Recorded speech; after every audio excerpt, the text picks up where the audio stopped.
Okay, and just to confirm, we are live streaming on YouTube and recording. And I say hello to everybody as you log on. Welcome to November. It's good to see you all again.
Jorge, we are at 4:30 and we have 25 folks on the call.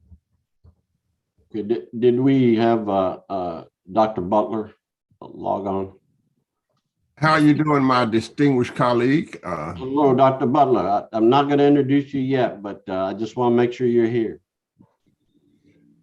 Yes, sir, I'm here. I'm excited about the program and I am here. Yes, sir. All right. Well, thank you, sir. I'm just waiting for the cue from our project manager and production manager. That's right. Well, we're up to 27 participants, so I think we are good to go when you are, sir. You want me to wait? You want me to go? Go ahead. Here's our picture. All right. Last week, by the way. Yeah, on behalf of the IC Squared Institute at the University of Texas at Austin, we welcome you to the second session of the readiness training program for historically underutilized businesses. Go ahead, and of course, we are truly appreciative of our of the sponsorship that that Travis County has given us. We especially want to acknowledge the presence of the interactive class participants, and we also then want to welcome our new companies, Power Consulting and Search, Melinda, and then also Minuteman Press, Leah. So welcome and glad to have you here in the fold. And of course, I will also want to recognize our RTP program staff, the co-PIs, Dr. John Butler, Dr. Jim Jarrett. Of course, Evan Pan is our student intern, and Emily Spandaukow is both our project manager and production manager. And I am Jorge Anchondo, and I own a small firm, Anchondo Research Management Strategies. And, you know, way back when Muhammad Ali changed his name to from Cassius Clay to Muhammad Ali, I changed mine from Joe George to Jose Jorge. But now that I've found out that we have two presidents that are named, one is Joe and the other one, two of them have been named George, I need to change it back. But anyway, I do want to acknowledge Dr. Butler. You know, at UT, without a distinguished professor, you really can't do very much, and it adds a lot of prestige to your activity. We are extremely grateful for the support that Dr. Butler has given us. Dr. Butler, floor is yours.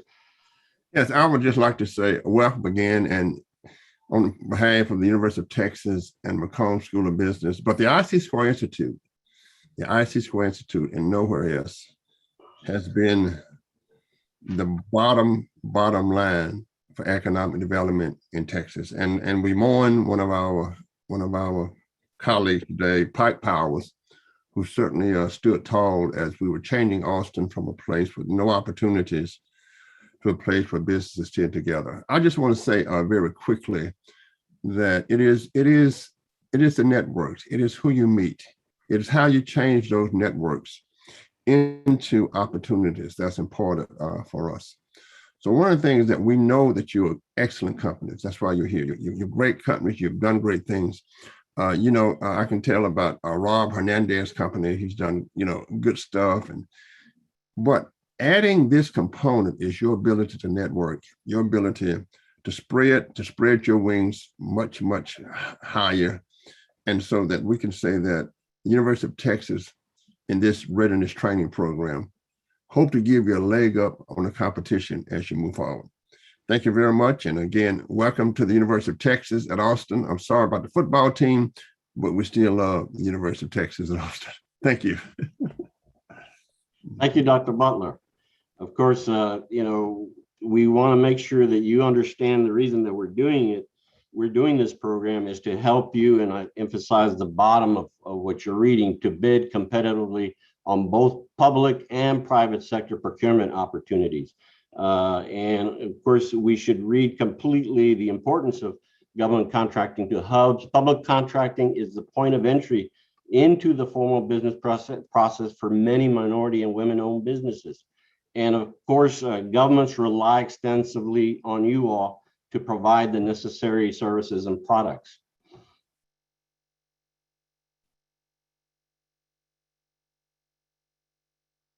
And the one thing that I want to highlight as well is that this is an innovative program because we're emphasizing public contracting. But at the same time, and that's funnel one, where we will combine both the elements and what's involved with public contracting. And that's why we have the guests that we have today from the local governments that are going to provide their program overviews of their hub programs. But then we're also going to give you a little bit of business training, if you will. Some of you will probably be able to coach some of your peers, and they will probably learn from you. Others, this might be something that will help you move along in your business process. And of course, the thing that we want to do here, and that the IC Squared is very adept at doing, is connecting their activities to other programs around the university. So then we call that an end-to-end set of training programs. And hopefully we'll be able to give you access to that, or at least tell you what's available. Just want to let you know, for example, yesterday we met with Ian Badeau, who runs the Texas Venture Labs, and he's going to be one of our business advisors for our November 11th business advisory workshop that we're planning to have. And Emily will say more about that later on. And of course, I always want to tell you that the founder of IC Squared, George Kosmetsky, was a premier entrepreneur. He founded Teledyne, and then he bought many companies with the cash that he made. But then what he also did is he started IC Squared Institute, and since that time they have focused on wealth creation. And that's what we want to do, is we want to focus on putting cash in your pocket. And of course, IC Squared has already ventured into training in the public arena. They've worked with the city of Austin. Fast forward, and more recently, they've started the Small Biz Accelerate training, and they did their first pilot training in West Texas. Okay, and so just to have some continuity here, we had some fairly distinguished guests. Not fairly, we did have some distinguished guests. Dr. Smith, of course, we recognize the Travis County staff. And one of the things that I want to do right now, of course, and we omitted her, Karina Rodriguez. Hopefully she's a Travis County hub coordinator. I don't know if she's live streaming. I want to give a shout out to our live streaming audience, if she is, and all the others that are here possibly Jacqueline Evans from Capital Metro as well, as she's live streaming. Of course, we had an excellent presentation by Commissioner Jeff Trevelyan, and you all were able to then provide some background on your businesses. And of course, as we go along in your lookbook, then we're probably going to combine the one word that you identified your business with. So that'll be your brand. And finally, the homework assignment was a review of the resource guide for hubs in the Austin Round Rock MSA. If you did look at it, then you'll know that pages 4 to 26 involve government and university hub programs. So you will have also gotten a leg up on what these programs are all about. And obviously, the folks that we have invited cannot tell you everything about their program. So that's the reason why we need to go and develop things such as a resource guide. And as Commissioner Trevelyan had stated, these are the community assets. We have a lot of them in this day and age, then we've got to really utilize them. Okay, the session 2, of course, the charge that we gave to our presenters was to provide a program overview, to tell us about their certifications, to also let us know about their bid databases and their bid opportunities. Let me say this, that I would describe all the people whom we have here today this way. They're passionate about what they do. They're proud of what they do, and most importantly, they're proficient in what they do. And so then, if you want to know more about their individual backgrounds, and I apologize for this because of the interest of time, we're not going to introduce every one of them except for their titles, but go to the lookbook, and that applies to all our participants as well. If you haven't filled out your lookbook, and that's me too, if you want to know about my background, I'm going to put it in there, and then you can read up and you can see where this dad is coming from. So anyway, our participants are going to have 15 minutes, and it'd be followed by a 5-minute question and answer. We may or may not have questions. If you don't have questions, then what you can do is you can write them in the chat, and then we'll direct it to the appropriate presenter if we have too many questions.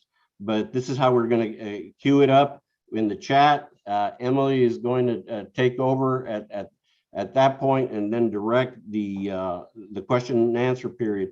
Hopefully, we'll be able to cover a good bit of what you want to ask about. If you don't, and please remember this, that we are dealing with governments, and there's just a certain point what they can do. I mean, they can't award you a contract tonight, but certainly they can lead you to seeing if you can win one. So having said that, then I think we're ready to roll here with our first guest. Of course, it's Travis County and Ms. Silvia Lopez, who's the Hub Program Director, and my tocayo, my namesake, Jorge Talavera, who is the Assistant Purchasing Agent, and he apparently has several specialties: procurement, commodities, IT, and non-professional services. So having said that, again, a great thank you to our presenters, our participants, and our live stream audience. I hope we'll sustain your interest. And last thing I'll say, that this is an effort on the part of the governments to let you know that they care about your businesses, and vice versa. You also then are going to learn what's involved in the bidding process and winning a contract.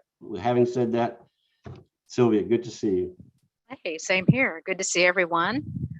Right, Miss Emily, you want to bounce to our presentation, but I'll go ahead while she's doing that. I'll just go ahead and introduce myself. My name is Silvia Lopez. I'm the Hub Program Director for Travis County. I'm a 35-year public servant, and 27 of the 35 years has been dedicated to the Hub program. So it's been an honor to be the chosen advocate for the initiative by Travis County. So I'm good. I'm so happy to be here. Want a special thanks to the county side, to the IC Square UT side, and but especially to the participants tonight. Thank you all for being here. All right, if you want to go to the second slide. All right, just a quick introduction. A lot of y'all heard from Bonnie last week, and this is just a very lovely picture of her. She just, you know, her philosophy is that Travis, as well as our court's philosophy, is that Travis County, the purchasing office strictly adheres to ethical principles, and that the conduct of every employee involved in the county procurement process must be legal, ethical, and defensible. So we hold ourselves and our customers and our vendors to the highest ethical standards. Now, when Bonnie was first appointed as purchasing agent, our office, we worked together to establish, you know, our mission, vision, and values and guiding principles. Of course, that's what helps us not to go left or right, but to go forward. And so I wanted to share those with you tonight. Our mission to support the needs of our county departments, to improve the quality of life for Travis County taxpayers, which is you and me. Our vision is to be a premier purchasing office that is a cornerstone for Travis County's growth and prosperity. And our values and guiding principles, we have an acronym for that. It's easy as PIE, P-I-E. PIE is for professionalism, right? Professionalism, innovation, and equity. We live by those principles. So if you want to go to the next slide.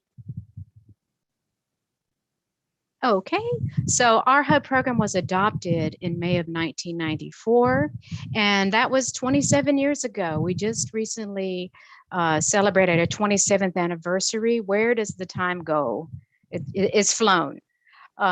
Now we do accept the certifications of the HUB certification from the state of Texas, from the city of Austin's MW DBE certification. We also recognize, of course, TxDOT, TUCP DBE certification, all these acronyms, and the South Central Texas Regional Certification Agency. We recognize 9 of their 12 certifications, and I won't go through those acronyms with you, but you can visit our website. So we are in the middle. Well, let me back up. Our first disparity study was, this contract was signed in January 2014, and it took about 2 years for our study to be conducted. The court approved that study in 2016, I believe February or March of 2016, which resulted in 19 recommendations. So as you can see, you know, we have a very, very committed commissioners court, this present court and past courts, and as well as past purchasing agents and the one we have today, Bonnie. Very, very committed. We take it very seriously. So we are in the middle of our second disparity study. Again, a contract was signed in August of 2020. It's a 16-month timeline, and we should be receiving a draft around, well, basically towards the end of this year. So we do have tentatively our consultant, Colette Holt and Associates, who will be reviewing our disparity study recommendations in a work session on January 13th of 2022. So if you want to tune in then, you'll be able to hear the recommendations.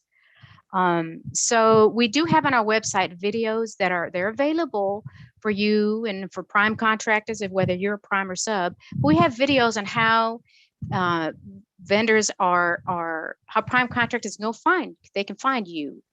We have 4 videos, and they can go find you in the city, TUCP, City of Boston, State Texas websites. We have videos to help educate you. They're 24 hours available, 7 days a week available.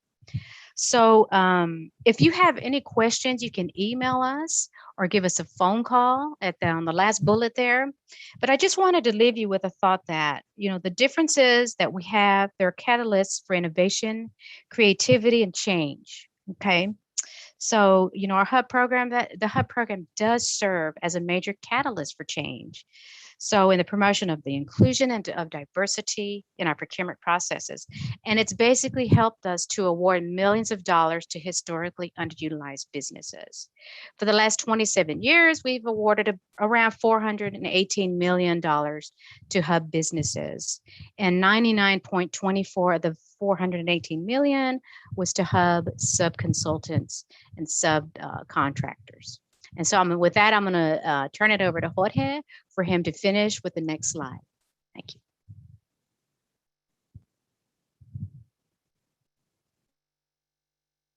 Thank you, Sylvia, and good afternoon, everyone. My name is Jorge Talavera, and I have the honor and privilege of serving as the Assistant Purchasing Agent for Travis County, who oversees the procurement of all IT commodities and services. So I just want to thank you, Sylvia. She usually rolls her R's a little bit more when she introduces me just because she can, but she's going easy today. I want to thank IC Squared, the Institute, and UT Austin for organizing this event and allowing us to present to you today.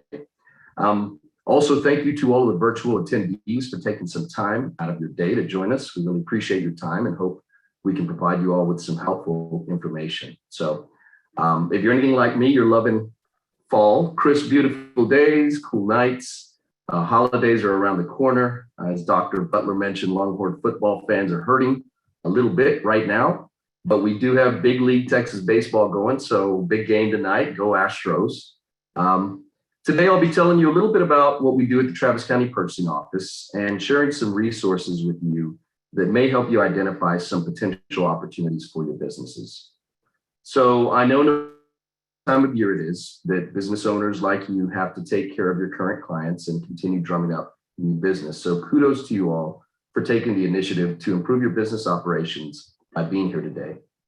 I feel very lucky. Public procurement is a challenging, dynamic, and rewarding profession in public service that allows me to continually grow and learn.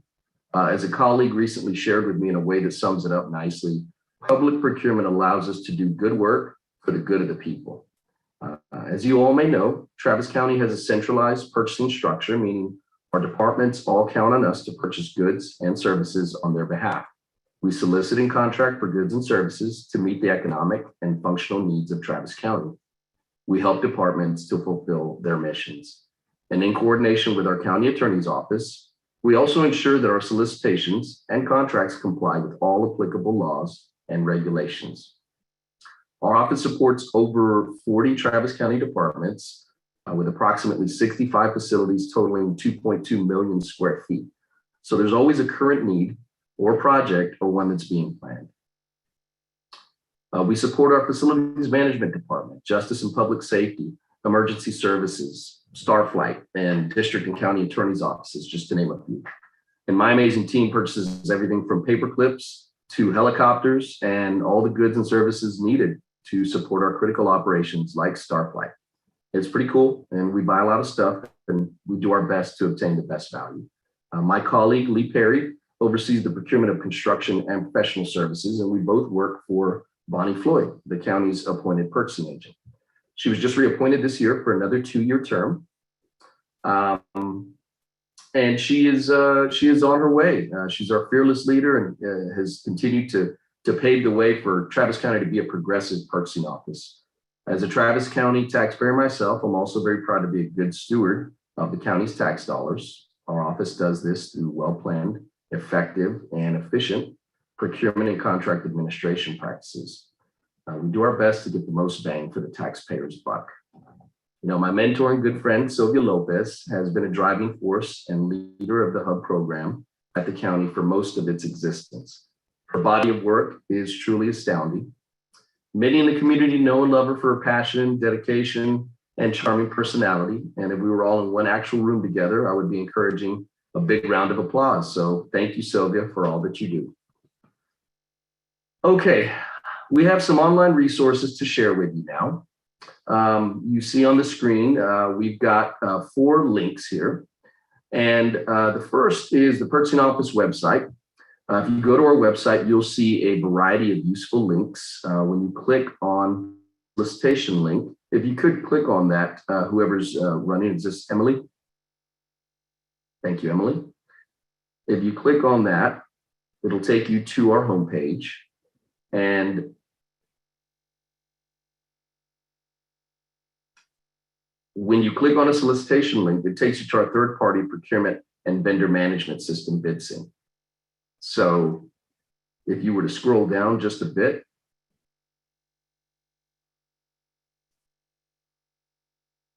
you'll see there's a list of solicitations.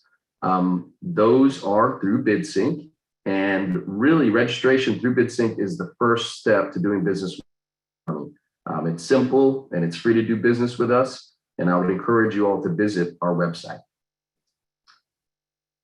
The next resource that we have for you is the 2021 performance report for the state and local fiscal recovery funds related to the American Rescue Plan Act of 2021.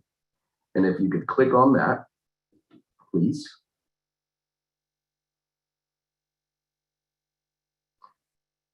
As we all know, the COVID pandemic has had a global impact. In March of 2020, the Austin-Travis County Emergency Operations Center was activated to coordinate response and prevention efforts related to the COVID-19 pandemic. So our office immediately shifted into support mode to assist with planning efforts related to the coordination of procurement and logistics as part of the unified regional effort. We've been extensively involved in providing logistical and procurement support for the county's response, prevention, and vaccination efforts through the acquisition of needed goods and services such as PPE for county staff, cleaning and disinfecting services, along with technology-related services for our remote workforce. This document here is more related to the local fiscal recovery fund. So to respond to the ongoing COVID-19 public health emergency and its negative economic impacts, Travis County intends to use funding from the local fiscal recovery fund provided as part of the American Rescue Plan Act of 2021. Funding is provided for direct public health expenses, including personal protective equipment, facilities modifications, isolation facilities, alternative care sites, and vaccination efforts. And much of this work is currently in the planning stages, but the county will continue working to address the ongoing public health emergency and its negative economic impacts. I would encourage you all to review this report as it does provide some insights into forthcoming needs. We've also included a couple of links for our major departments. We can bounce back, please.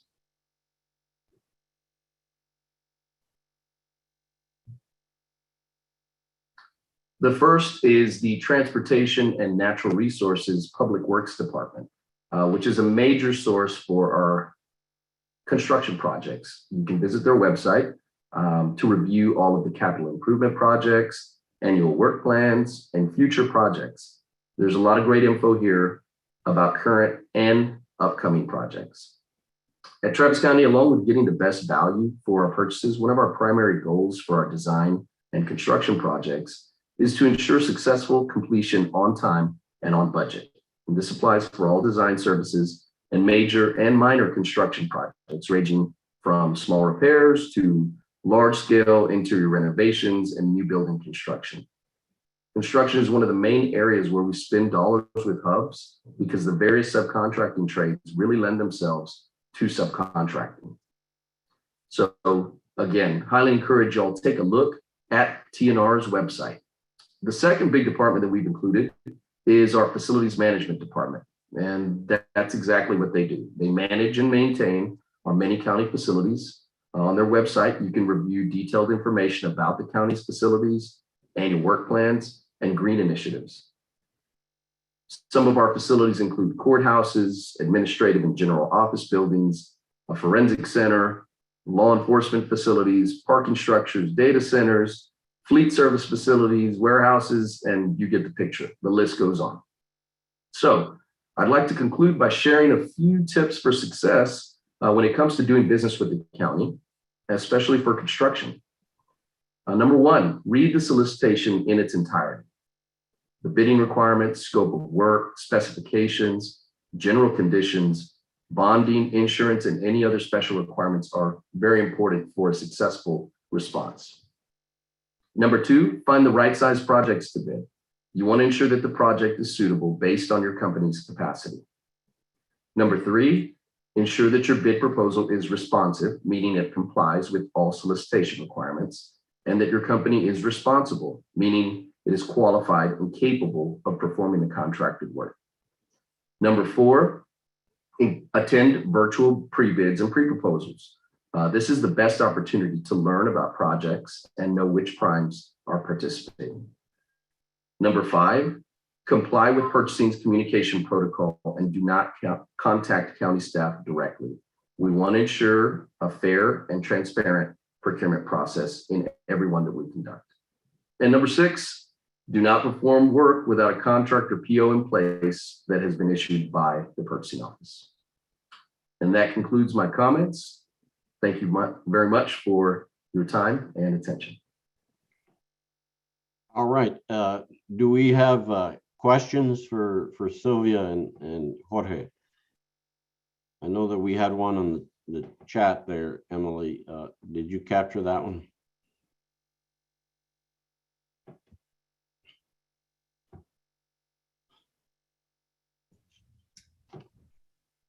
Did you capture the question? Sorry, so there was someone had asked about just confirming what the Bidsync was, and Sylvia has confirmed, yes, it's Bidsync, so that's now in the chat. If anybody would like to come on camera and unmute, you are welcome to ask a question. Just put your name in the chat and I'll call on you. I also see that there was one question for the presenters. What was the 4th tip, is what Lloyd has asked. Certainly. The 4th tip was to attend virtual pre-bids and pre-proposals because it provides a great opportunity to learn about the projects, ask questions, and know which primes and even subs may be participating in the project. And I think Teresa has followed up with a question, which is there a way for us to get the entire list of all of your tips? Absolutely. I will share that with you all and we can disseminate it accordingly. I'll be happy to email that out if you want to shoot it over to me at some point. Great. Thank you. All right. We have another question in the chat. And again, you're welcome to come on and ask these yourself, but I'll be happy to ask this one on behalf of Melinda, who's asking, what % of bids are awarded to outside the state? I don't have that stat handy, but we can certainly look into it. I can tell you that the large majority of our service contracts are awarded to regional or in-state contractors simply because the service levels need to be within certain timeframes. And so we want to ensure that they can meet those. Any more questions, Emily? Nope. Okay, then if our participants have any questions, and this is also would apply to our live stream audience, I'm sure that Mr. Talavera and Ms. Lopez will direct the questions to them. I'm sure they would respond to you in a timely fashion. We really appreciate your effort to come on with us, Jorge and Sylvia, and thank you very much. Thank you. Thank you. Okay, then let's our next presenter is from the city of Austin, Mariza Aldrete. She is the business development counselor with the small minority and business resource department. Her specialty is certification. I was quizzing her a little bit right before we started about bid opportunities and bid databases. So she'll address that once she's done with her certification. But Ms. Aldrete, thank you so much for being with us, and the screen is yours. Thank you. Again, my name is Mariza Aldrete, and I'm with the Department of Small and Minority Business Resources. I'm going to go ahead and share my PowerPoint presentation.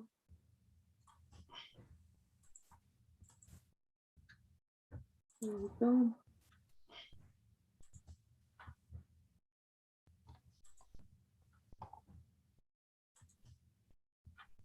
So basically what I'm going to talk about is what is certification, what the benefits of certification are, the types of certifications that the City of Austin offers, what the requirements are, how you can get started as a certified vendor, and then I have some additional links and information I will be providing. So what is certification? Basically, certification is to encourage minorities and women-owned firms to participate on City of Austin or and federally funded projects. And most of these have procurement goals that we're trying to encourage vendors to seek out minority and certified firms. The goals are different on each project, and they're based on availability of certified vendors, project dollars, and then additional factors. To determine a business owner's eligibility to participate in the MWBE and WBE certified programs, as well as the DBE and ACDBE procurement programs, we basically verify the business owners, verify the business and owners and make sure that they're eligible to participate and that they comply with the ordinance and city code rules. So we basically review applications, any supporting documents, as well as site audit interviews. The benefits of certification, it enhances the opportunities and increases visibility for certified firms. You'll be available on the lists that are provided to contractors when the project is let. The availability list is also available on the SMBR website, TUCP website, and then certification and any assistance that any of the counselors provide is completely free. So anytime you have a question, either beginning the process, in the middle, or just anywhere in between, we're available to answer those questions. Prime contractors are required to solicit every single person on the list that is provided to them in order for them to meet the program participation requirements. The City of Austin is also recognized by other governmental entities. And so we also have a MOA with HUB. And so we can provide HUB certification as well. The ACDBE and DBE certification is recognized by all statewide recipients that have federal funds. These are the different types of certifications that the City of Austin offers. The ones that have federal funds are the DBE and ACDBE. The applicant's max personal net worth is listed there, 1.32 million. For the local program, which is the MWBE and SBE, those are City of Austin, and they're only specific to the City of Austin. The 1.583 is for City of Austin, and then site audits are at the discretion, depending on the type of industry that the vendor is in. Federal certifications, they do require a site audit. So some of the requirements in order to become a certified vendor with the City of Austin, you must be a for-profit business and you must be small as defined by the Small Business Administration.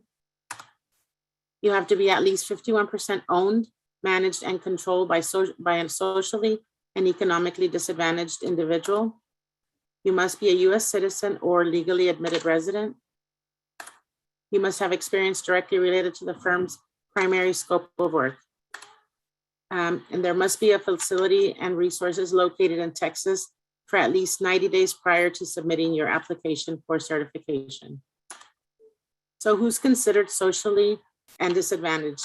A socially and disadvantaged individual is someone who belongs to one of the following groups: Asian American, African American, Native American, Hispanic, and a women-owned business. These individuals that are not in one of these presumed groups may be eligible for certification.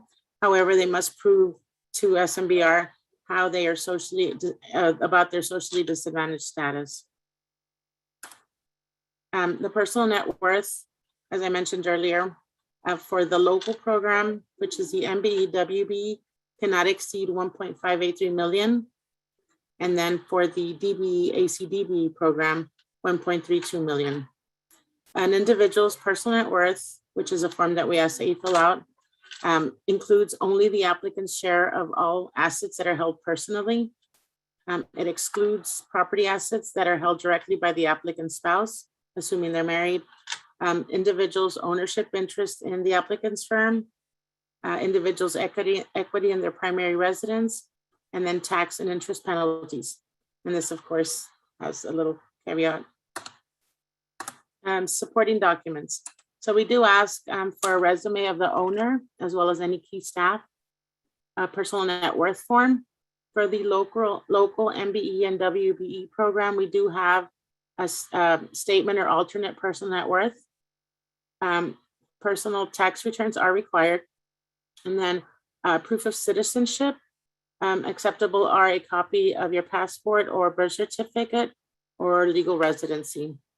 And then of course, if you do have a professional business, copy of your professional licenses are required. As far as your business information that is required, we need business tax returns, a bank signature card, company documents that are based on your structure, a lease agreement, and a copy of your payment and or home tax statement, depending if you have like a physical business location and or a home office. We do ask for proof of your contributions, and this is what was spent to acquire ownership in your business or to start your business. We ask for an equipment list, any contracts if it's an ongoing business, and or invoices. So for the DBE certification, this is used for federally funded projects that receive U.S. Department of Transportation funds, such as aviation, highways, and then public transit. The City of Austin is part of the Texas Unified Certification Program, the TUCP, and is responsible for certifying businesses in the 5-county area, which consists of Travis County, Bastrop, Williamson, Hayes, and Caldwell. For the ACDBE, which is the Airport Concessions DBE certification, that's used for any airport that receives federal funding. So projects for ACDBE are funded by the Federal Aviation Administration. And then of course, the following airports participate in the ACDBE program, and they're listed there below, and then as well as any other major airports in Texas. So the SBE Enterprise certification, this is exclusive to the City of Austin, and it's required to have a certification if you'd like to participate in it. But it's small business is defined, of course, by the SBA guidelines as well. And so this is like 3-year average gross receipts must not exceed 16.5 million. We require the owners or the owner or the owner CPA to fill out an affidavit attesting to the firm's size standard. We must have the owner's resume. This is a program that's a collaborative effort between SMBR and the Capital Contracting Office, and it's designed for construction type projects under $50,000 that are city funded. The program is race and gender neutral. And then of course, the opportunities are scope specific and they're related to work in the construction field. So how do you get started with becoming a certified vendor with the City of Austin? And the first thing that we do is we ask you to register to do business with the City of Austin. The links are provided here. Your email account, an email account and commodity codes are required. So in order for us to communicate with you, an email is definitely a requirement.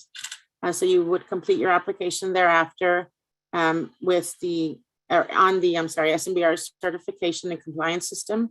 The link is provided below. And then this is what our new system looks like. So for people who are already certified and you're coming back for recertifications or annuals, this is where you would come to recertify for the local program and federal program, as well as any other certification you have acquired through us. Here is a list of our counselors, as well as our email addresses, our physical location, and then our mailing address. I probably gave you a lot of acronyms that might have been a little confusing. So hopefully this will help decipher some of those. And then some helpful links. We have our City of Austin SMBR website. On that particular website, you'll be able to find a lot of different links to other sources or resources. Application, our rules and regulations, vendor connection, just anything you need can direct you to where you want to go. But here is our Austin's purchasing database, which is vendor connection, where you would go register your account. Our CCS system, where you would go apply for certification. And then we have our purchasing website, the COA opportunities. This is where you would go look for City of Austin solicitations. TUCP opportunities, there's a link there. That includes any certifications that are available through TxDOT. And then if you're needing to figure out what your NAICS code And we're giving you that link so that you can kind of get an idea, and that will determine your size standard for your business. And then the small business administration stations, size standards. That's where you would go once you figure out what your code is to see what dollars and keep in the small business size. Other opportunities that the city of Austin has right now are the Corridor Program Office that gives you information on the corridor mobility work that's coming out in future solicitations. And then a really good resource that the city of Austin has is the Austin Small Business Program. And this has a lot of free courses, as well as additional information on new businesses and small businesses on how to, I think they offer like loans or not necessarily loans. They don't offer loans, they offer information on small business loans, but they can help you set up your business and the required forms that are needed for different structures of business. And then if you have any questions, I'm gonna stop sharing, and then I can answer questions if anybody has questions.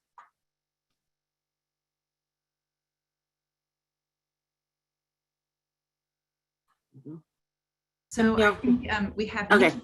Nikki Pesson would like to ask a question. Sure. So Nikki, would you like to come online and ask your question, please? Yes, good evening. Hi. I have two questions. One, is there a way to know the number of candidates in our field or scope to know, how many are we going against? And then also, what is the turnaround time for getting paid from time of invoice? So the number of candidates, so you would look, the availability is available online where the solicitations are. So you would go to Vendor Connection where the solicitations are, and that gives you a list of the certified vendors, and it breaks them down by scopes. So that's a good way to look to see who your competitors are. And then as far as getting paid, that would be more of a purchasing or question, or I guess really the sponsoring department, but we do have prompt pay. And only because I've been with the city like over 20 years. And so I used to work in contract administration for 10 years prior to moving to SMBR. And so I know they have prompt pay. And then I know that, or at least if nothing's changed, professional services, they have up to 14 days to pay. And then I believe construction, it was up to 10 days to pay. But definitely if you have any issues and if you are a certified firm, contacting your compliance representative, they can contact the project manager and then the prime to try to get you paid if you are having issues. And then of course you can always get the payment and performance bond information if you're needing to, go that route as far as filing a claim on somebody if you're not getting paid within, the allotted timelines. But definitely your best resource is the project manager and then your compliance representative, whoever's managing the SMBR portion of the goals for that particular solicitation. So we have another question. So thank you so much for answering that one. Sure. From Lei Wang. Hello, good morning. Thank you for your time. I Good morning. have a quick question that, so I just got a certification early this year, but I have not really used it because I'm a little confused about what I need to do on my end. I registered on that thing. So the immediate question is, I realize a lot of projects has a lot of items in it. So as a small business, I found that I can do portion of it. I cannot do all of it. So I started working on the sheet, and I found it's really hard for me to do it all. So the question is, if I just submitted half of the bid, is that considered complete or is not complete? Okay, so my recommendation would be, so you're saying like you wouldn't want to be going in there as a prime, but rather as a subcontractor? Because you wouldn't be able to complete the entire scope of work for that solicitation? Right, so some solicitors say it has 10 items, for example. And I realize for my capacity, I can only do comfortably, or the quantity wise, I can probably just do 5. Okay. So there are another 5 that I cannot do. So is that a normal, or it's normally when people bid, they bid it all 10 items? So my recommendation would be to definitely look at the solicitation there's a pre-bid or proposal, definitely attend that. And so what you can do is work with other vendors. And so you can go in there as a subcontractor and you would bid on the portion that you're able to perform. And then somebody else may do the additional 5. But definitely attending the bid proposals and the pre-bids would help you network with other vendors. And so you can let them know what your scopes and availability are. And so that way you can come together and form a team in order to perform, to bid on those solicitations. And so you don't have to do it independently as a prime, you can do it as a subcontractor. But of course you have to make sure that you read the scopes of work and the solicitation requirements so that you're bidding accurately or at least meeting whatever criteria they're needing. If they're not needing one person to do all of the work, you can definitely come in as a subcontractor to those items that you are able to perform. Okay, thank you. Thank you, Mariza. We have one more question. We have one question from Nikki who would like to jump on online and ask. And then there's a few questions in the chat that are being answered by another colleague of yours, Deanna. So we just want to say thank you, Deanna, for answering those questions in the chat. So Nikki, would you like to ask your question and then we'll move on to the next presenter? Thank you. I think everybody was thinking the same thing that I was. I wanted to know, are these projects going to be bid through a general contractor or straight through the city? So I guess Deanna answered the question that it can be either or, depending on, I'm assuming dependent on the project that is going on or that we're bidding, right? No, all the city solicitations for the MBWB certified vendors are specifically bid by the city.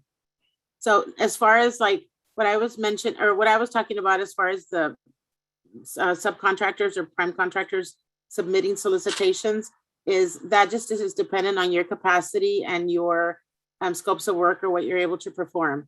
So you might be able to join with someone if you're a small business and you cannot, bid as a prime to complete the entire project. Then you can network at those pre-bids and pre-proposals and form, groups to bid on these projects under a prime, but not necessarily, these will not be bid by primes. They will be bid by the city of Austin. Emily, Margaret had a question. Okay, Margaret, your question was, how do we find out if there is a pre-bid, pre-proposal? So if you go to the vendor connection, and I provided a link there, there's a tab on the top that says solicitations, and it'll provide you information on all the open solicitations, closed solicitations. So you would look at the open ones, and everything that's required will be listed on that particular solicitations page. So if there's a required pre-bid, if there's a required proposal, any information that's required, if you're required to attend, it will be on there. The time bids are due, project goals, just any information for that specific solicitation will be on there. Okay. Jorge, do we have time for one more question or do we need to move on to the next presenter? Let's move on. We'll direct the questions as I said. Okay.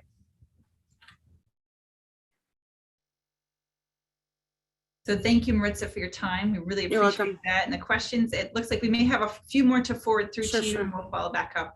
Thank you. Sounds good. And then I do have some additional information to share once I receive those. Thank you, Mariza. Sure, thank you. Okay, our next presenters are from the Austin Independent School District, Danita Caldwell, who's the Hub Program Director, and Mr. Mason Crenshaw, Assistant Director of the Purchasing Department. Thank you all for being here. We appreciate your effort. The screen is yours.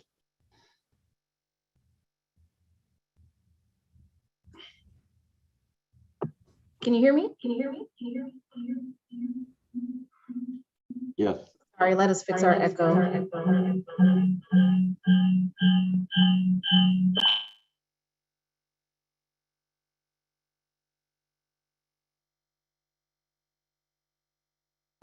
I apologize, trying this again. Can you hear me? Yes. Yes? Yes. Perfect, okay. Mason and I are in the same room, and so we're trying to figure out the feedback there. Let me share my presentation.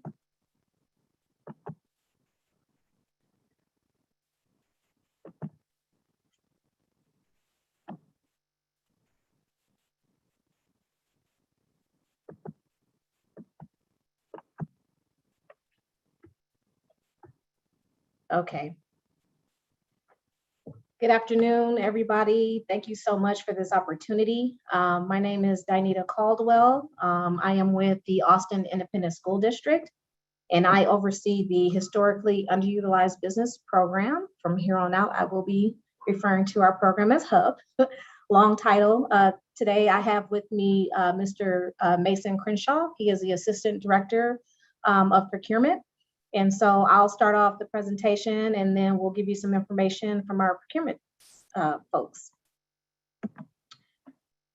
Here is our team at Austin ISD. I think it's always great to put a face with a name. And so I wanted to share so that when you all are reaching out to us at the district that you know who you're speaking with. We've got 3 hub coordinators that assist with our division, and these are the folks that are primarily boots on the ground. You'll see them on project sites, at our campuses, outreach events, etc. And also here below, we've got our mission statement, which is to provide opportunities for hubs that will broaden and enhance their capacities to participate on the district's procurement contracts in an equitable manner.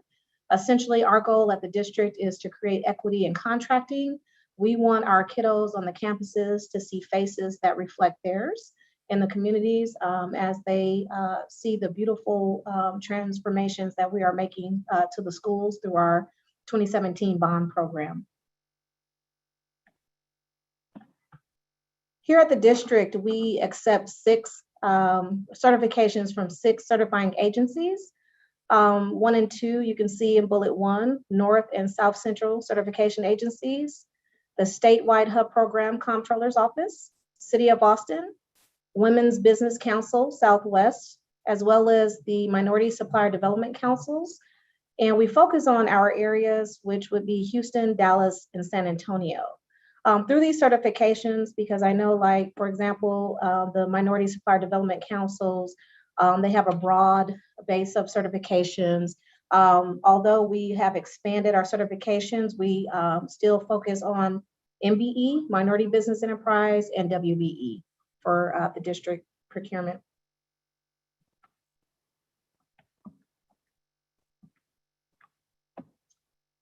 I wanted to share with you some hub requirements that we have in place.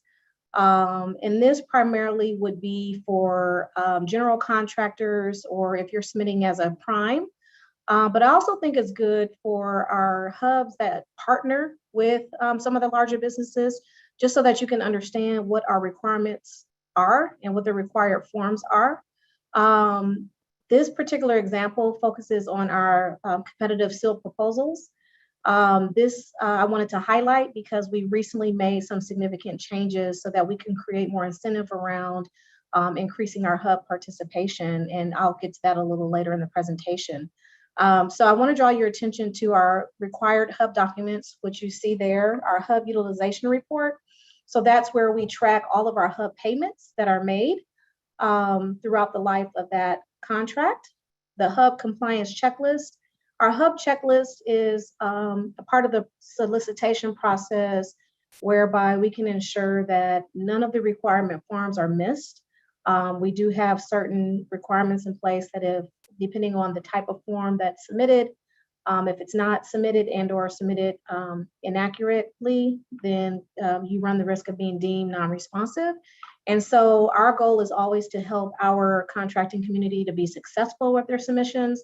So as much as we can share, how to submit paperwork properly and completely, this is our opportunity to do so. Good faith efforts when required. Of course, our goal is to meet our hub goals. We want to sort of get away from GFE if possible. That's my pie in the sky dream, because if we're getting away from GFE, that means we're meeting our goal every time for our projects. And then our new initiative that launched as of January of this year, 2021, is Hub Equity and Contracting Plan. We were successful in being able to add a weighted value to all of our competitive seal proposals. And this was that incentive piece that I was mentioning a little earlier, and I will go through that here briefly so you can see.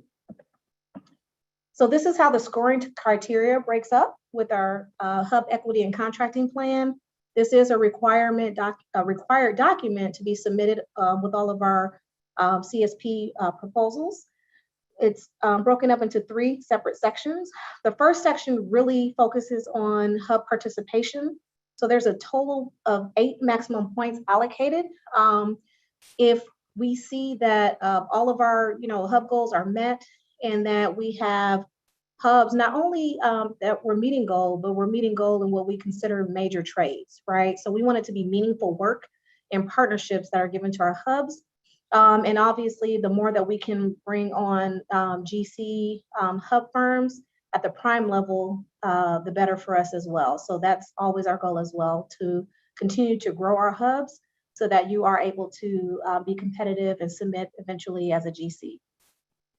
Section B really speaks to the methodology behind some of the business practices that our contractors have in place.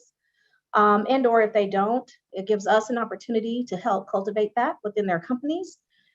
Within Section B, we've got 2 separate sections here, Part 1 and Part 2. Part 1 focuses on the equity assessment, where we have just general questions that we ask. For example, does your company have policies in place that encourage diversity in contracting? And we have several questions that speak to, again, what business practices from an equity standpoint that our contractors have in place. And we also require documentation to show, to stand up the statements that are being made within this document. Part 2 is the equity approach. So here is where we're really looking for the methodology behind what's written in this document. So we want to see that there are true partnerships being formed, that there's true commitment and action behind the words that are written on the page for the equity approach. And then finally, C, we want to check some references just to ensure that there's been some good working relationships with our general contracting community along the way. And our team, depending on who the assigned hub coordinator is on a particular project, is also a part of the evaluation process. So we evaluate everything that pertains to hub and the hub equity plan, and we call and check all of the references, and we do a very thorough check within this process.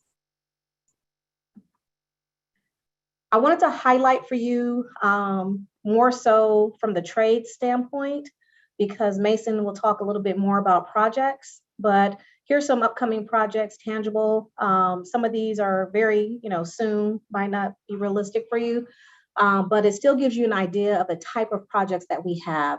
So I want to focus your attention to the trades, and you'll see a reoccurring theme so that you understand the type of contractors that we typically need for our projects at the Austin Independent School District. So that first one, as you can see, we've got garbage, dumpsters, site work, plumbing, HVAC, electrical.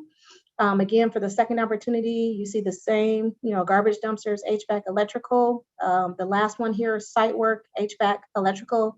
Again, you see some of the same trades repeated. Those are the major trades that we are needing here at the district. These are proposals that are due in December. So you have a little bit more time here to submit. And or if you're not in a position to submit as a general contractor, we encourage you to partner.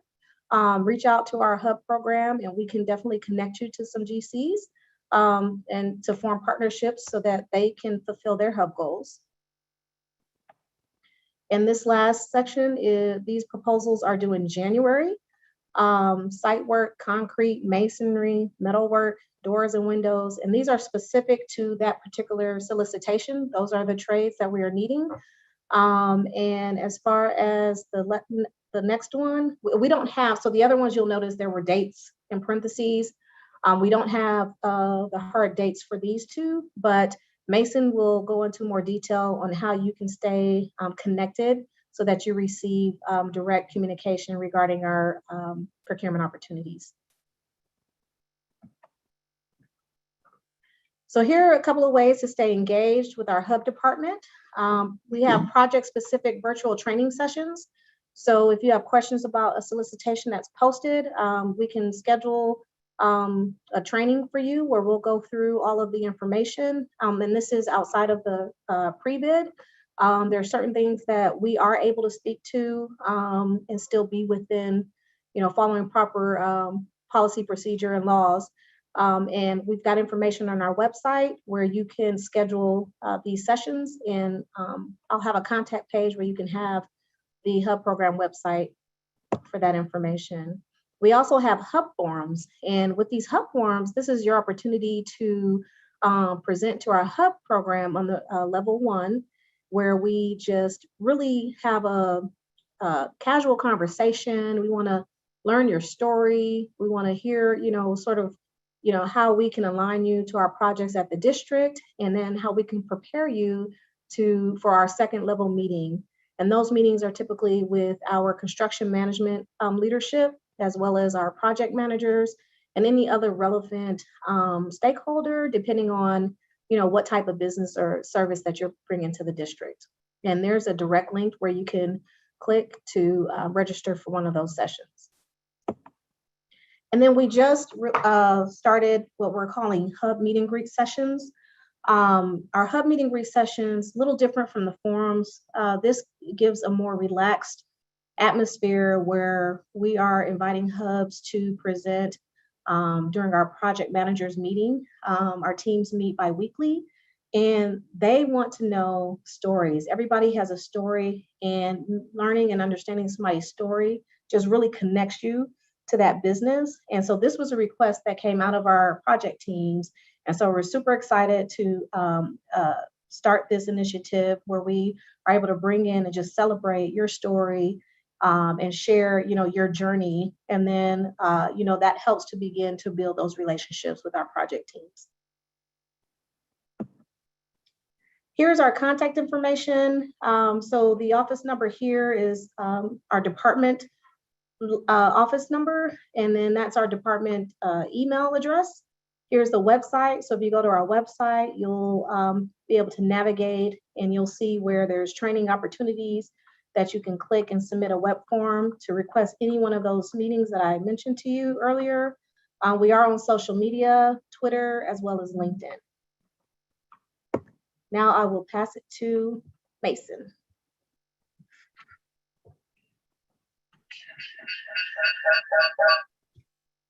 You muted. Mm-hmm. Good afternoon. Sorry for our audio woes on this end. Thank you, Danita, and thank you everyone for this opportunity. My name is Mason Crenshaw. I'm with Contractor Procurement Services. I'm the Assistant Director. Would like to take the opportunity to just give you some information about how to contract or how to work with the district. What Danita just gave you was all great information on the hub side, and mostly with the construction, the CSPs. I'll give you a little bit further information as far as just doing business on the procurement side. So what next? I'm going to introduce, I'm going to show you my team here. Just briefly, this is all on our website at AISD. But our executive director is Annie Collier, and we have kind of an admin team here that's behind the scenes. And then if we move on, we'll meet our instructional procurement team, technology, as well as business. We do have one vacancy here is filled. The senior procurement specialist was filled less than a month ago, so we do have some updates to our website. I apologize. The senior, his name is Robert Perez. He is just right at a month with us, so he is welcome to our team about a month ago. And further on, we have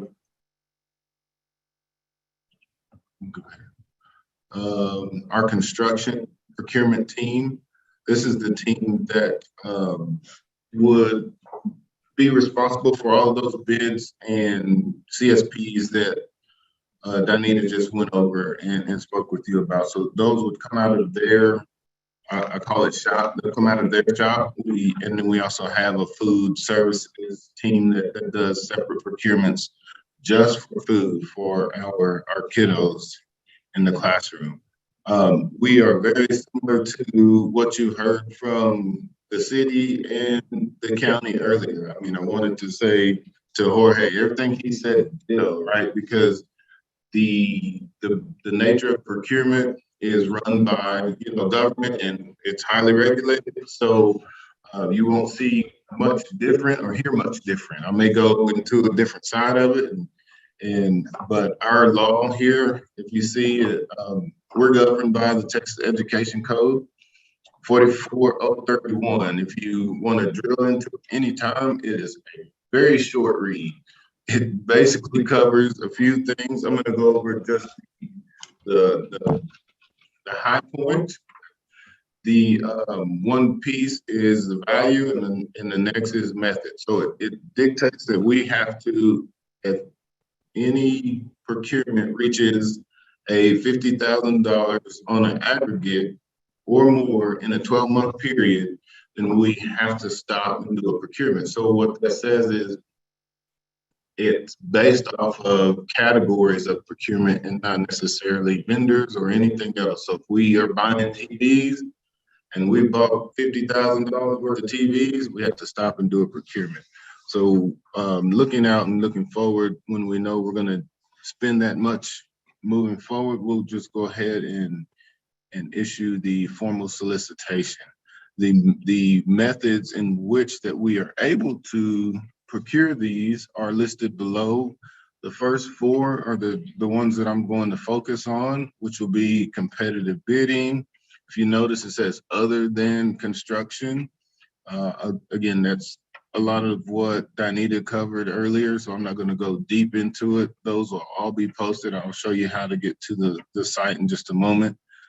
Competitive sealed proposals, request for proposals or RFPs. We kind of nickname all of these. And then interlocal contract, which interlocal contract is very significant because that's what we term cooperatives. As we contract with different cooperatives in the state, then we can utilize those, and we do utilize them heavily. We'll move on to number, okay, so here's the second set. So number 5 here is, if you look at the government code, 2269, that's how we do our construction procurement. So it's not covered under the education code, it's covered under the government code. And then we have the number 6 and 7. Those are not utilized as highly in our district for reverse auction. We've tried one or two. They're kind of cumbersome and awkward sometimes, but interesting. And then we obviously have to utilize the number 7 when appropriate for the purchase of our electricity. Okay, so bid opportunities and RFPs. Our website, I assume we're going to send this out, so I did not actually type in the link in here, so I apologize for that. But the site or the URL is austinisd.org/CP for contract and procurement. So CP. From there, you can see the link for bid and opportunities and everything else from that high page. So that's our website. We utilize a e-procurement system very similar to the county. We utilize one that's called Bonfire, though. And what I would encourage everyone here to do is to go right out, and thank you for posting that, Emily, is to go out onto our website and click on this to register with Bonfire. There is a short 5-minute video. It is real short, but it's very detailed and intuitive. And also our support with Bonfire, those guys are amazing. If you're having a problem, you can't figure it out, shoot them an email, give them a call, and they will take care of it. Matter of fact, they told us hands off. That's how much they'll take care of it. The most important thing is once you register, turn in all the documents that you need to register. The commodity codes that are listed on Bonfire are really important because Those are NIGP commodity codes that dictate what business you do and what business you can do. You can sign up for multiples, more than one of them, obviously, depending on your nature of the services or products that you provide. Once you do that, any of the opportunities that come out of the district, we in tune would select each one of those that are pertinent for that opportunity, and you get a notification that, hey, this opportunity that you registered for on Bonfire was just posted on AISD's website. Go right here to see the opportunity. Next. So that's a great opportunity for you to stay in the know and not have to ping all the time.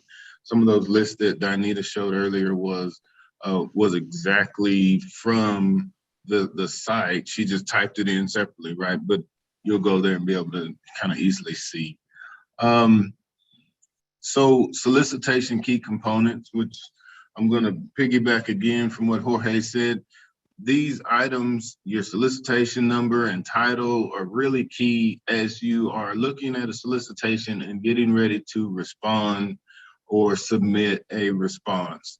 The dates are key, how and where to submit, right? Because we used to be in person and submit this way or that way. Now it's all through the portal on Bonfire. And the format in which we are asking or requiring of, and then also required forms. So I'm going to switch over here and show you an example of a RFP. This is one that was several years back, and I'm wanting to show you that so that I can talk about each one of those pieces. So let's get to the first page. Give me one moment, please. So what I was saying here is the solicitation number and the solicitation name. So right up at the top, it tells you 18 RFP 078. It's real key on being able to know and speak intelligently to us on when you submit a question through the Bonfire app. You click on that one when you're looking for it and say, hey, I have a question. It's kind of intuitive and tells you where to go. Also, the dates are all listed here on our cover page. Tells you when we're going to advertise it. As we're still bound by the law to advertise in the paper, if we advertise, and then we also post on Bonfire.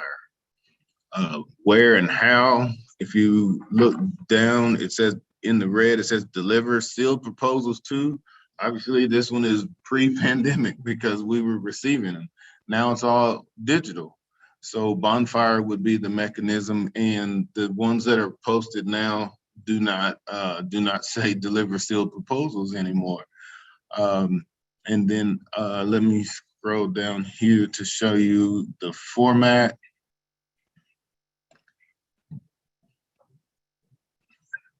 So as you're going through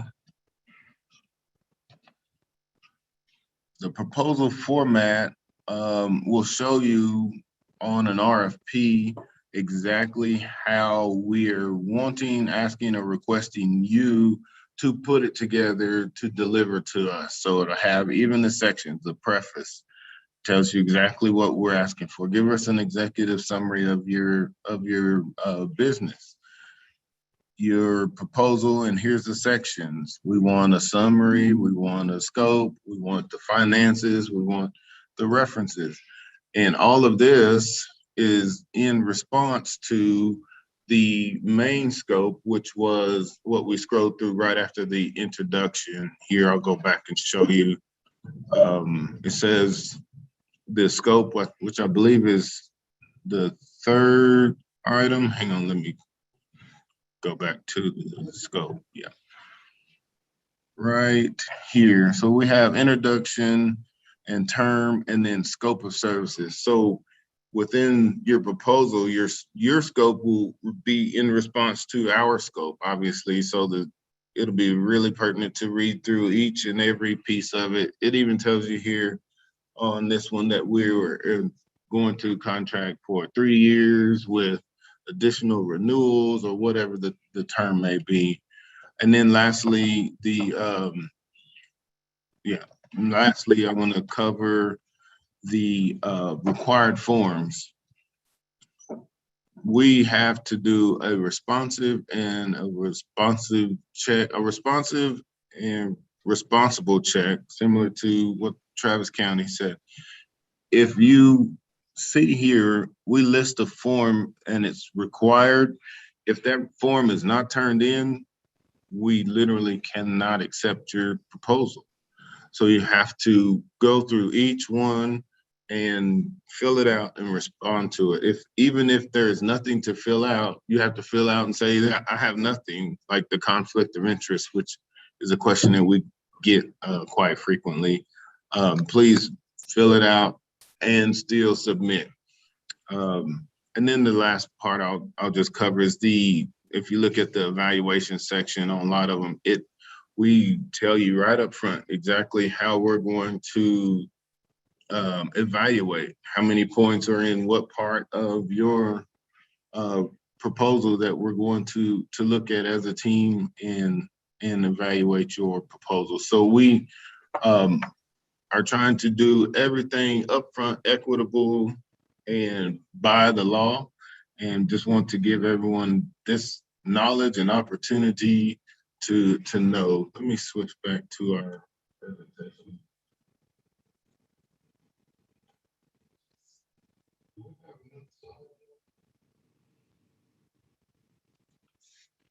Wasn't missing anything else. Oh yeah, sorry.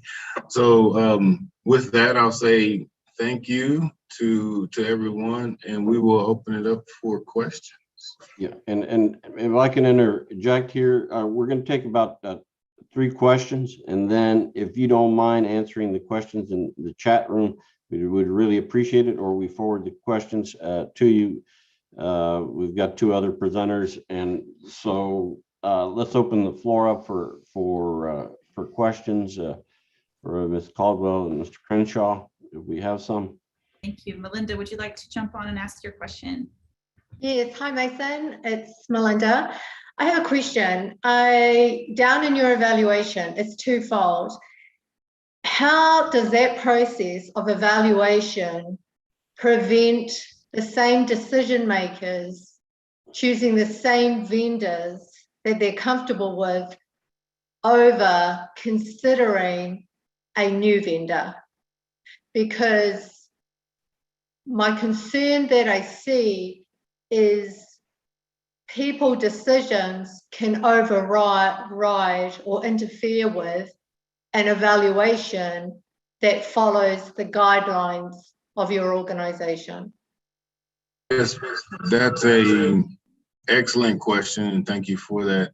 The nature by which your question is in the law, it states the way that we can even evaluate, and it says past history with the district. So a lot of people lean on and are comfortable with the past history. So it is definitely a challenge, and what my job is to bring that equitable lens to say, is the past history so great that it would take all of the new opportunities away from anyone else?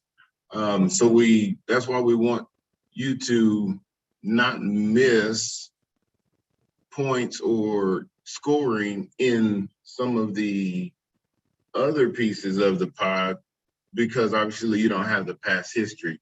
So the answer to your question also is it's incumbent upon us and our senior buyers, myself and my executive director, to ensure our evaluation team is not the same team each time, and we have the correct individuals that are the decision makers and that have the interest of the district and that are stakeholders for the program or this particular solicitation. Thank you. Emily, do we have another question? No, Jorge, we can move on. Okay. Well, thank you, Mr. Crenshaw, Ms. Caldwell. That was a terrific presentation, a lot of material to cover. I want to laud you because of course, the school districts we used to have over 1,000 of them. You're just a handful of them that actually have formal contracting programs, and that's very important. If we could ever get more school districts to have formal programs, we would certainly advance minority and women enterprises in the state. Okay, the next, thank you all. The next presenters are the gentleman from Capital Metro, Diponker, Mukhergee, and the program manager and compliance. Can't see and DBE liaison officer, and we have Danny Solano, the procurement manager, purchasing, small purchasing, and asset disposal. Gentlemen, the screen is yours. Thank you very much for coming. Thank you. Thank you. Yeah, I'm going to share my screen. Okay. All right, so we're going to do something a little bit different, and I'm going to go over the procurement process and how it works first. Then my colleague Diponker Mukhergee will go over the SBE, DBE program and how that works for Capital Metro. I know we don't have, we have only about 5 minutes, but I'll try to rush through this as soon as possible. We give your presentation and we'll listen. All right, sounds good. Thank you. I'll still go over everything high level, and just want to add that I did share this presentation. So if anyone wants to download it and ask questions afterward, please feel free to do so. My contact information is in the presentation itself, along with Procure Help contact, where you can ask general procurement questions. Okay, so a quick overview of this slideshow is we're going to go over a variety of goods and services purchased by Cap Metro, current and future procurement opportunities, purchasing thresholds and methods for posting solicitations or method for posting solicitations, and contact information. This list here depicts the type of or the variety of goods and services that Cap Metro solicits for. At the time, we obviously don't have everything available or on solicitation, but this is just to show you guys what kind of services and goods are procured by Capital Metro. Business services, including temporary employment, marketing, moving, storage, capital improvements like construction. We hire architectural companies, engineers, appraisers, and then other goods and services like furniture, computer hardware, shelters, amenities, and actually we have a procurement right now for shelters and bus stop amenities, which I think that's the only procurement that we have out on the street right now. And this is the current procurement opportunities here at Capital Metro for the moment. The fabrication, delivery, and installation of Metro Rapid Station amenities. That's missing a word there. So this is the bus stop shelters, bus stop benches, litter containers, anything that you see at the Capital Metro bus stop are being procured or are being solicited through this RFP. The current due date is December 7th, 21st. And I'd suggest that it was just posted on October 26th. I'm sure that the pre-bid conference has not happened yet. If anybody is interested on this, looking at this presentation in regards to the solicitation, I suggest that you do register on the site that we use for posting our solicitations, which I'm going to go over shortly, and download the RFP documents, and also try to attend the pre-proposal conference if possible.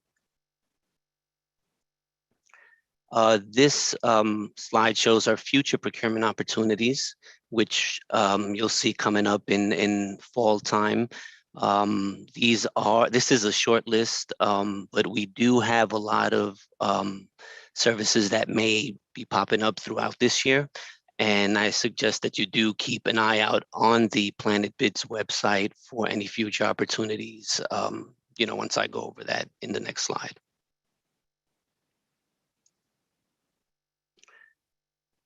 This slide shows all of our purchasing thresholds and methods for solicitations. To give you a rundown of the thresholds here at Capital Metro, we have a micro purchase threshold, which is anything under 10,000. We typically use or departments, requesters use a purchase card, or we also process purchase orders for these type of purchases. Our small purchase threshold is between 10,000 to under $50,000. For those, we typically put out a request for quote. As Mason mentioned earlier, we also use cooperative contracts like DIR, TextMass, buy board to purchase items as well. And usually they are within this small purchase threshold. So that's a good area for new businesses to look at. Look at the cooperatives that you see out there and try to join when they have a solicitation open. Next threshold is our formal threshold, which is everything above 50,000.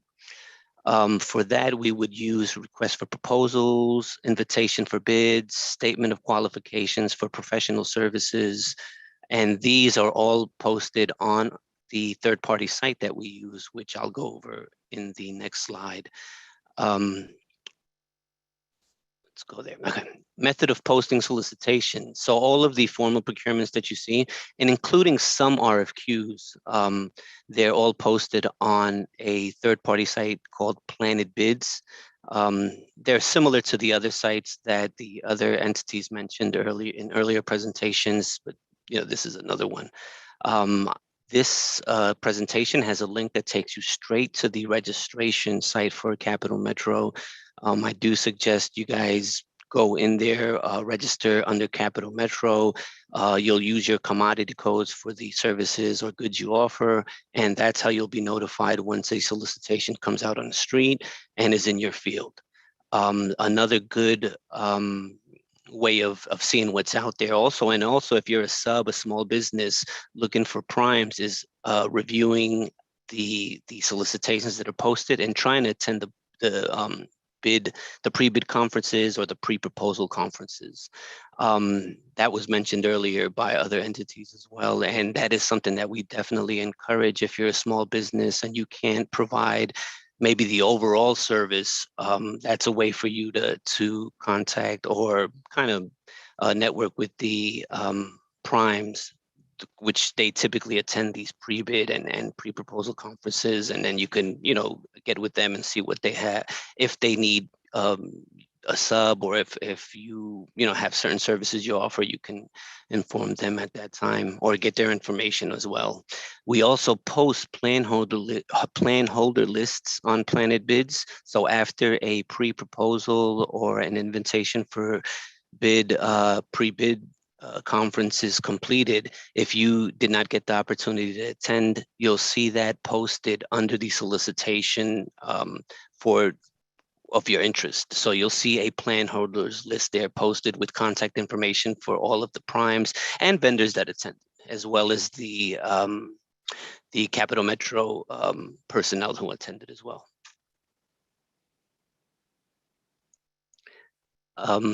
That really, sums up the process in terms of procurement. The contact page here, you could reach out for general questions at our procurehelp@capmetro.org email address. My email address is here as well. After this presentation, in the future, if you guys have any questions, please feel free to reach out to me through email. There's also a procurement mail line here where you can ask general questions as well.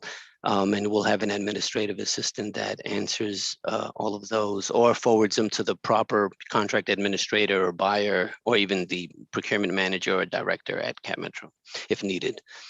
The next link here is pretty helpful for vendors. It's capmetro.org/vendors. This information or the link here takes you to information on how to do business with Capital Metro, and it has some helpful information in terms of what I just went in high level here.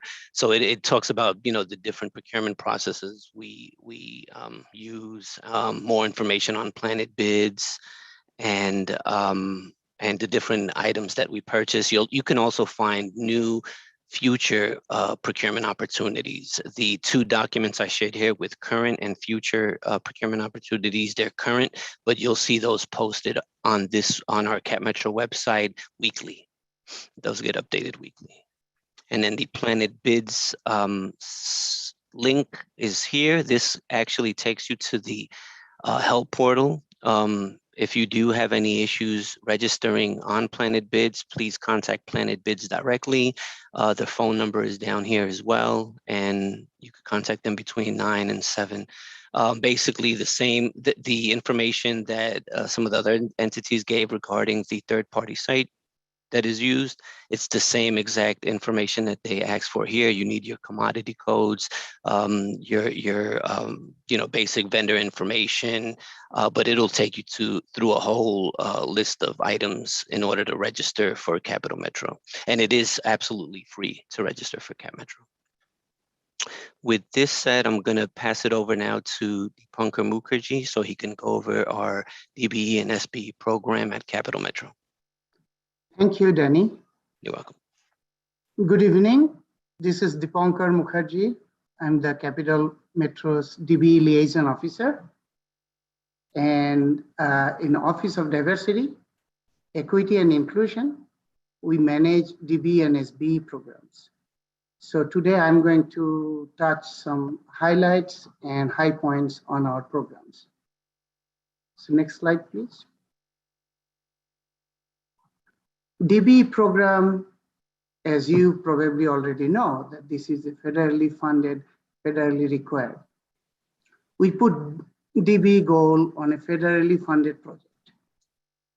We go above and beyond to bring equity in providing business opportunities. Only DBEs certified in Texas will get credits towards meeting the DBE goal. On the other hand, we assign SBE goal, that is the small business enterprise goal, on a locally funded project. Small businesses that are certified using Small Business Administration size standards will qualify for credit towards meeting SBE goal, such as MWB and HUB. Next slide, please.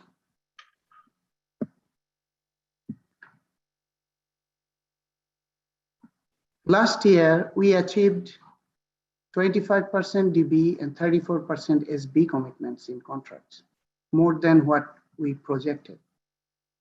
To calculate annual DB goal, Capital Metro follows Federal Transit Administration's two-step process every 3 years.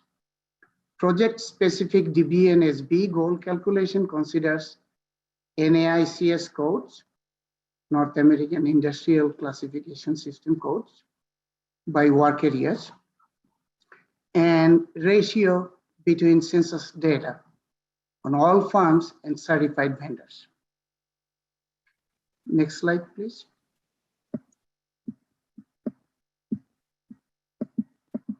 We provide one-on-one guidance to firms on how to do business with Capital Metro. We conduct various networking events to connect DBSB firms with our prime contractors. We partner with Central Texas Small Business Partnership and Women's Business Council, Southwest, and other agencies to create maximum business opportunities for DB and SB firms. At pre-bid and pre-proposal conference, we provide important information on our DBSB programs, including encouragement for DBSB participation and also good faith efforts. And also we we explain the requirement of the DBSB forms. Those are Schedule C, and intent to perform forms. Those are required forms if there is a DBE goal or SBE goal in a project. And we encourage vendors to be certified. Our regional certifying agencies are listed here for your convenience. Next slide, please. Here are the contact information of DEI staff. We are here to help. Please contact us anytime and every time if you have any questions about our DBE and SBE programs. And we are going to help. Thank you. Next slide, please. Thank you very much. Okay, any questions for the gentleman from Capital Metro?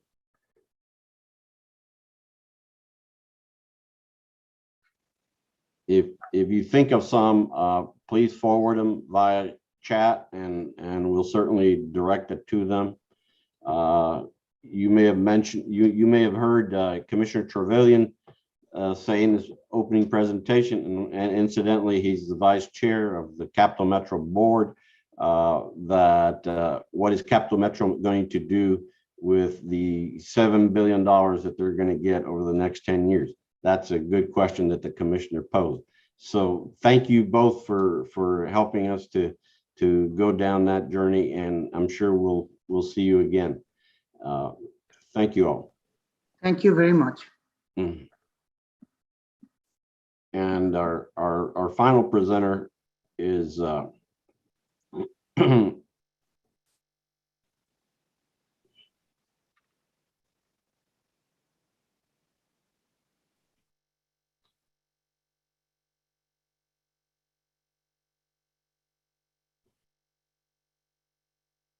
Our final presenter, and thank you for being patient, is Mr. Luper Ortega. He's the principal owner of the Small Women Minority Business Enterprise Bonding Capacity Growth Program.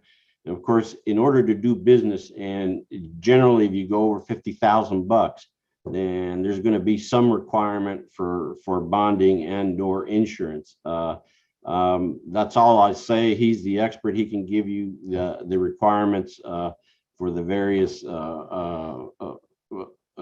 project levels. Luke, thank you for coming and being patient, and the screen is yours. All right, thank you, Jorge. Appreciate it. Like I said, I'm owner of SWMBE Bonding. It's a bonding consulting firm, and I also do bonding. I previously worked for the SBA and also SMBR. Matter of fact, Mariza there was one of my coworkers, and I certainly enjoyed working with her. I retired from the city back in 2020. Last year, I went to work for the SBA for a short time last year also, like I said. And there I was doing EIDL loan applications. So let's talk about surety bonding commercial insurance. I know not everybody in here is in construction, and surety bonding mostly applies to construction. So I'm going to talk a little bit about commercial insurance too. But let me start out with bonding because that's my specialty. There's many different types of bonds. Every night in the news they're going to talk about bonds of some sort, mostly bail bonds. But for what we're talking about here, this is surety bonding. And this is for public construction projects. It's called contract surety bonding. And this guarantees a project owner, which is either the city or the state or the school district, whoever's building the project, that the project will be completed per project per contract terms. That's a performance bond. All the subcontractors and suppliers will be paid, which is the payment bond.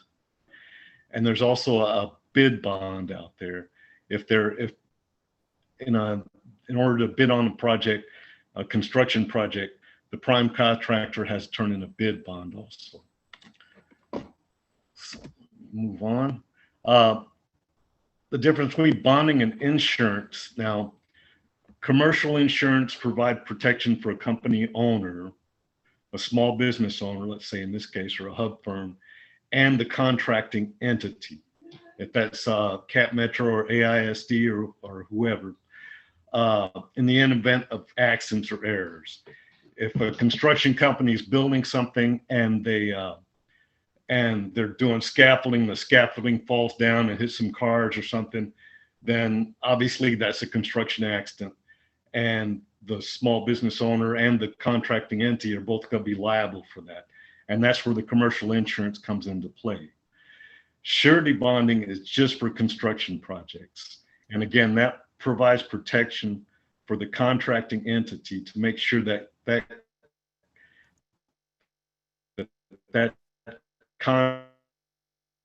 contract terms. The different types of commercial insurance here for just all types of businesses: commercial general liability, commercial auto, errors and emissions, workers' compensation, builder's risk. Those are for all types of businesses, except for builder's risk. Builder's risk is for construction again. For surety bonds, there's three types of surety bonds. The bid bond, as I mentioned, if they're going to be a bidder, there's going to be a bid bond on a construction project. The payment bond and the performance bond. Payment bonds to make sure that they pay all of their subcontractors and suppliers. Performance bond is a main bond to make sure they perform the contract as is specified in the contract documents. The maintenance bond, occasionally you'll see a maintenance bond out there that requires them to maintain the project. If they're laying down a street, let's say a TxDOT's requiring a company to put down a street, then they've got a maintenance period after they build it, 5 or 10 years, if they got to maintain that street. That's what a maintenance bond is there for. I'll talk a little bit about the requirements here. Anytime a public entity puts out a request for a proposal, RFP, an invitation to bid, request for qualification statement, any of those, then there's going to be sections in there that's going to talk about insurance requirements. And if it's a construction contract, it's going to talk about bonding requirements all in there also. Now, a lot of this really gets very technical, and they really go into a lot of detail, such as $2 million in general liability insurance and $1 million in auto liability insurance. And a lot of it's really confusing, and it's insurance, so a lot of it kind of puts people to sleep, and they don't always want to have to read the whole document. So there's somebody out can help you, and that's your insurance agent, or if it's for bonding, your bonding agent. They can go over these documents with you, make sure that you understand what's going on with them and that how much it's going to cost. The contract documents, if you're going to actually sign a contract with a public entity, or if you're a subcontractor and you're signing a subcontract with a prime contractor, then those documents are going to also spell out what's the insurance requirements, what is the bonding requirements that's going to be involved in there. Let me just mention subcontractors on construction projects. Sometimes they're required to do surety bonding, sometimes they're not. That decision is purely up to the prime contractor. They can say, we're going to cover the bond for 100% of our subcontractors, or they can say, we are not going to cover the bond for any of our subcontractors, and they've all got to provide surety bonding for us. That's a decision the prime contractor is going to make. Qualifying for bonding and insurance. Now, all these types at the top: commercial general liability, commercial auto, workman's comp, builder's risk, errors and emissions. These are all determined by a lot of different factors in there. The credit score is very important for both bonding and insurance. Stay on top of your credit score. Your insurance history, particularly if you had any lapses in insurance, that's going to play. Any claims that you've had, the type of business that you're in, how risky is it? Obviously, a roofing business is a lot more risky than an IT business. So that's going to come into play. Your experience, how much experience you have in business. That's going to come into play. All these come into play to say, can this company obtain insurance? And then how much is it going to cost for them? Surety bonding can go up to $500,000 if the company has some construction experience and a 675 credit score for all the owners and their spouses. Again, credit scores are critical in this. There's something called a fast track application that can get you up to 500,000 just based on those two factors, construction experience and credit scores. Once you get above 500,000, the bonding company is going to want to have you fill out a long application. They're going to look at your financial statements, your balance sheets, profit and loss. In-house financial statements will work up to $1 million, but above that, you're going to have to get a CPA involved. They're going to see your experience, the resumes of the owners, the equipment lists, all of those are going to come into play in getting a surety bond above 500,000. Just real quick, bonding tips, get to know your insurance agent, your bonding agent in person, preferably. So much insurance is done online because it's quick and easy. But if you're going into business, if you're going to be signing a really complicated contract with a large public entity, it's good to know your insurance agent or your bonding agent in person and not do it just online. Surety bonding requires pre-approval, but you can apply and get pre-approved at any time. As long as you got that construction experience and that 675 credit score, then I would encourage you to get pre-approved today. You can only get surety bonds that are within your capacity. That capacity has to be pre-approved. And lastly, never use a cashier's check as a bid guarantee. Instead, use a bid bond. If you look at some construction RFPs, they will say 5% cashier's check can be used as a bid guarantee. And I'm just here to tell you, never use a cashier's check. Always use a bid bond, which comes from a bonding agent. And that bid bond should be free. That's not going to cost you anything. The only time you got to pay for that bonding is when you get those payment and performance bonds.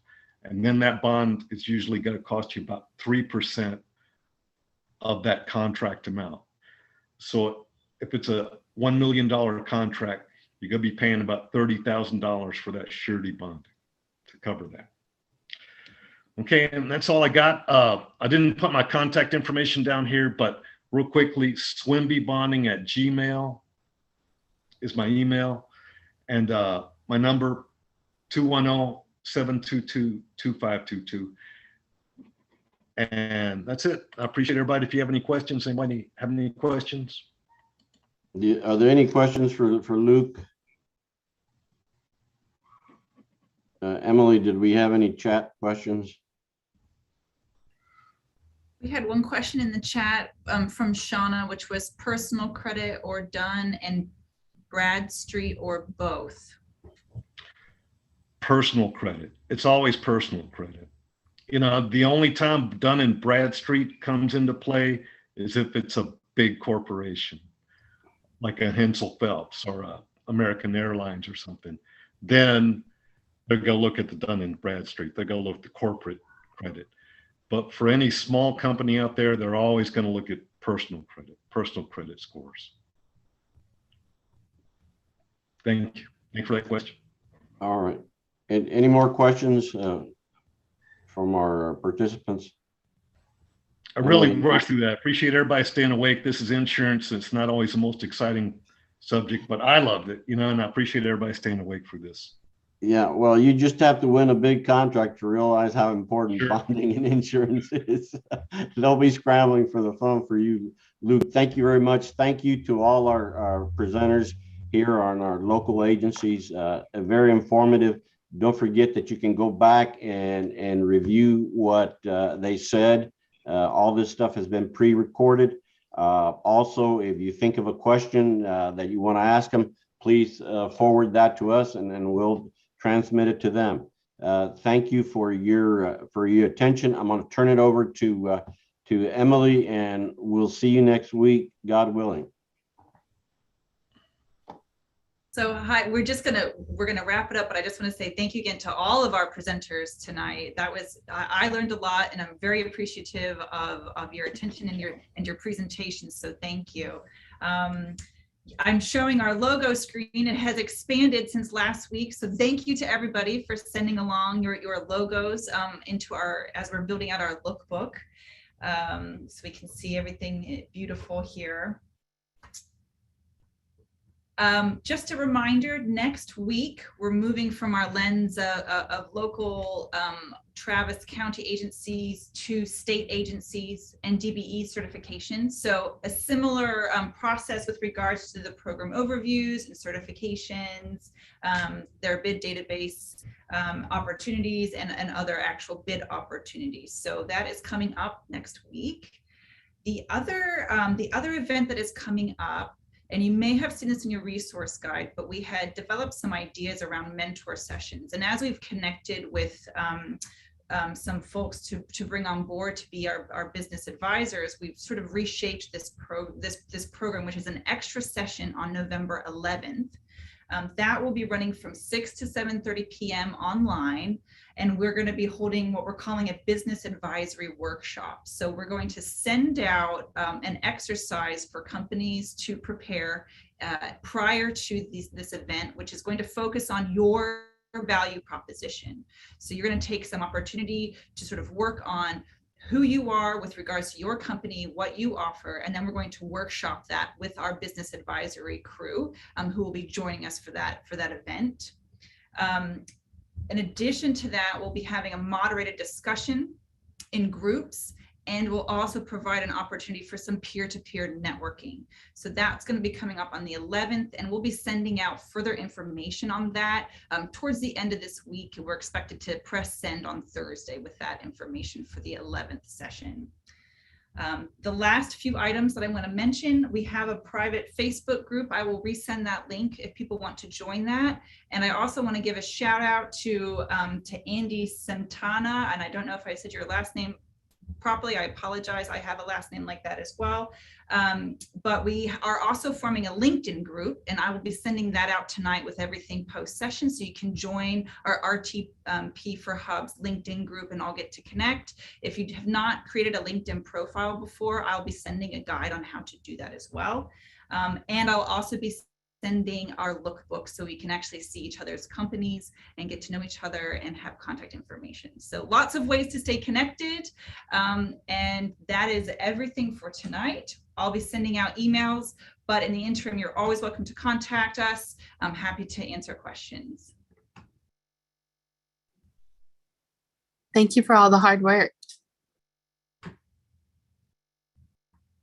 You got it. Thank you, everyone. Have a wonderful evening. Thank you all for being patient. Thank you, guys. Thank you. All right. Thank you, Jorge and Emily, and everybody. Enjoyed it. Thank you. Thank you. Thank you, everyone. Bye-bye.